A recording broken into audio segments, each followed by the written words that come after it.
Loss ആഞ്ചലസിൽ സംഘർഷമുണ്ടായി.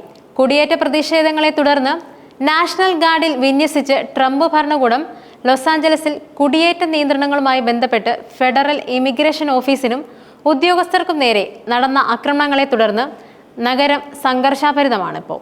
ഈ ആക്രമണങ്ങളെ തുടർന്നുണ്ടായ അറസ്റ്റുകൾ വ്യാപകമായ പ്രതിഷേധങ്ങൾക്കും നിയമപാലകരുമായുള്ള ഏറ്റുമുട്ടലുകൾക്കും കാരണവുമായി.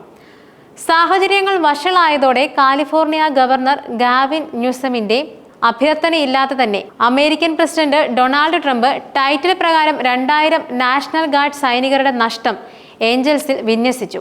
നിലവിൽ 60 ദിവസത്തേക്ക് നഗരം ഫെഡറൽ നിയന്ത്രണത്തിലാണ്. നാഷണൽ ഗാർഡ് ഇതിനോടകം 100-ലധികം പേരെ അറസ്റ്റ് ചെയ്തും കഴിഞ്ഞു. പ്രതിഷേധക്കാരെ നേരിടാൻ കണ്ണീർ വാതകം, റബ്ബർ ബുള്ളറ്റുകൾ, മറ്റ് ജനക്കൂട്ട നിയന്ത്രണ തന്ത്രങ്ങൾ എന്നിവ അധികാരികൾ ഉപയോഗിച്ചു.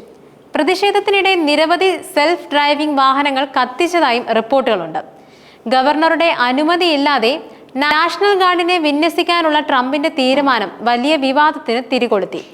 ഇത് സംസ്ഥാന പരമാധികാരത്തിന്റെ ഗുരുതരമായ ലംഘനമാണെന്നും governor Gavin Newsom വിമർശിക്കുകയുണ്ടായി.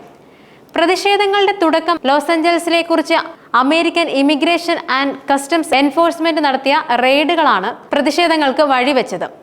Fashion district, Home Depot parking സ്ഥലം എന്നിവയുൾപ്പെടെ നിരവധി സ്ഥലങ്ങളിൽ ICE ഉദ്യോഗസ്ഥർ പ്രതിഷേധക്കാരെ അറസ്റ്റ് ചെയ്തു. ഇത് കുടിയേറ്റ സമൂഹത്തിൽ വലിയ പ്രകോപനവും ഉണ്ടാക്കി. ടൈറ്റിൽ 10 നിയമവും വിവാദവും സാധാരണയായി ദുരന്ത സാഹചര്യങ്ങളിൽ അടിയന്തര സഹായത്തിനായി ഗവർണർമാർ നാഷണൽ ഗാർഡിനെ വിന്യസിക്കാൻ അഭ്യർത്ഥിക്കുന്നുണ്ട്. എന്നാൽ ട്രംപിന്റെ കാര്യത്തിൽ ഈ പതിവ് പ്രോട്ടോകോൾ ലംഘിക്കുകയുണ്ടായി. ദേശീയ സുരക്ഷയ്ക്കോ ഫെഡറൽ അധികാരത്തിനോ ഭീഷണിയാകുന്നത് അടിയന്തര ഘട്ടങ്ങളിൽ നാഷണൽ ഗാർഡ് യൂണിറ്റുകളുടെ നേരിട്ടുള്ള കമാൻഡ് ഏറ്റെടുക്കാൻ പ്രസിഡന്റിനെ അനുവദിക്കുന്ന ഫെഡറൽ നിയമമായ അമേരിക്കൻ കോഡിന്റെ ടൈറ്റിൽ 10 ആണ് ട്രംപ് ഇതിനായി ഉപയോഗിച്ചത്. 7-ന് ഒപ്പിട്ട മെമ്മോ പ്രകാരം 60 ദിവസത്തേക്ക് അല്ലെങ്കിൽ പ്രതിരോധ സെക്രട്ടറിയുടെ വിവേചനാധികാരത്തിൽ ലോസ് ആഞ്ചലസ് കോളേജിലേക്ക് കുറഞ്ഞത് 2000 ഗാർഡ് അംഗങ്ങൾ വിന്യസിക്കാൻ ട്രംപ് അനുമതി നൽകി. അമേരിക്കൻ സായുധ സേനയുടെ ഒരു റിസർവ് ഘടകമാണ് നാഷണൽ ഗാർഡ്. ഇതിൽ ആർമി നാഷണൽ ഗാർഡും എയർ നാഷണൽ ഗാർഡും കൂടുതലാണ്. 1903-ലെ മിലിഷ്യ ആക്ട് പ്രകാരം ഇത് രൂപീകരിച്ചു. സംസ്ഥാന ഫെഡറൽ സർക്കാരുകൾക്ക് സേവനവും നൽകുന്നുണ്ട്. ചുഴലിക്കാറ്റുകൾ, കാട്ടുതീ പോലുള്ള പ്രകൃതി ദുരന്തങ്ങൾ അടിയന്തരമായി പ്രവർത്തിക്കാനാണ് ഗവർണർമാർ പ്രധാനമായും നാഷണൽ ഗാർഡിനെ വിന്യസിക്കുന്നത്. ഈ വർഷം ജനുവരിയിൽ കാലിഫോർണിയയിലുണ്ടായ കാട്ടുതീയെ നേരിടാനും 2005-ലെ കത്രീന ചുഴലിക്കാറ്റ് സമയത്ത് രക്ഷാപ്രവർത്തനങ്ങളെ പിന്തുണയ്ക്കാനും ഇവരെ വിന്യസിച്ചിരുന്നു. 2021-ൽ വാഷിംഗ്ടൺ DC-യിൽ നടന്ന ജോർജ് ഫ്ലാറ്റ് പ്രതിഷേധങ്ങളിലും US ക്യാപിറ്റൽ കലാപ പ്രതികരണത്തിലും 25,000-ലധികം ആളുകൾ ഗാർഡ് സൈനികർ നിർണായക പങ്ക് വഹിച്ചു. കൂടാതെ ഇറാഖ്, അഫ്ഗാനിസ്ഥാൻ എന്നിവയുൾപ്പെടെ വിദേശ യുദ്ധപ്രവർത്തനങ്ങളിലും ഗാർഡിന് സേവനമനുഷ്ഠിക്കാൻ കഴിയും.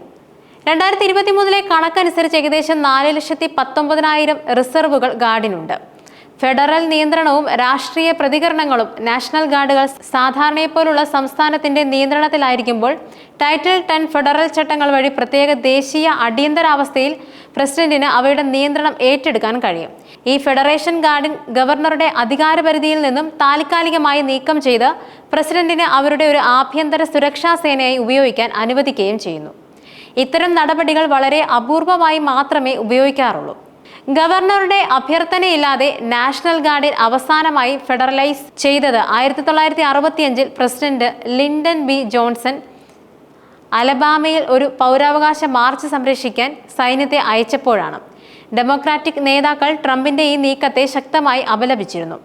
ലോസ് ആഞ്ചലസ് സന്ദർശിച്ച ഡെമോക്രാറ്റിക് നേതാവ് ന്യൂസം ഗാർഡൈൻ ആവശ്യപ്പെടുകയും ഭരണകൂടത്തിന്റെ നടപടികളെ വിമർശിക്കുകയും ചെയ്തു. ഇത് പൊതുജന സുരക്ഷ മെച്ചപ്പെടുത്തുന്നതിന് പകരം സംഘർഷം വഷളാക്കിയെന്ന് മറ്റൊരു ഡെമോക്രാറ്റിക് നേതാവ് ബാസ് അഭിപ്രായപ്പെട്ടു. അറസ്റ്റുകളും ഗാർഡ് വിന്യാസവും പരിഭ്രാന്തിയും ഭിന്നതയും പ്രചരിപ്പിക്കുന്നതിനുള്ള ക്രൂരവും ആയുധവുമായ അജണ്ടയുടെ ഭാഗമായാണ് മുൻ അമേരിക്കൻ വൈസ് പ്രസിഡന്റ് കമല ഹാരിസും വിമർശിച്ചത്. രാഷ്ട്രീയ എതിർപ്പുകൾ വർദ്ധിക്കുന്നുണ്ടെങ്കിലും ലോസ് ആഞ്ചലസിൽ നിന്നും ഫെഡറൽ സൈന്യത്തെ കാണിക്കാൻ ഉദ്ദേശിക്കുന്നില്ലെന്നും ട്രംപ് ഭരണകൂടം സൂചന നൽകിയിട്ടുണ്ട്. ലോസ് ആഞ്ചലസിലെ ഈ സ്ഥിതിഗതികൾ അമേരിക്കൻ രാഷ്ട്രീയത്തിലും സംസ്ഥാന ഫെഡറൽ അധികാര ബന്ധങ്ങളിലും ദൂരവ്യാപകമായ പ്രത്യാഘാതങ്ങൾ സൃഷ്ടിക്കുന്നതായും വിലയിരുത്തപ്പെടുന്നുണ്ട്.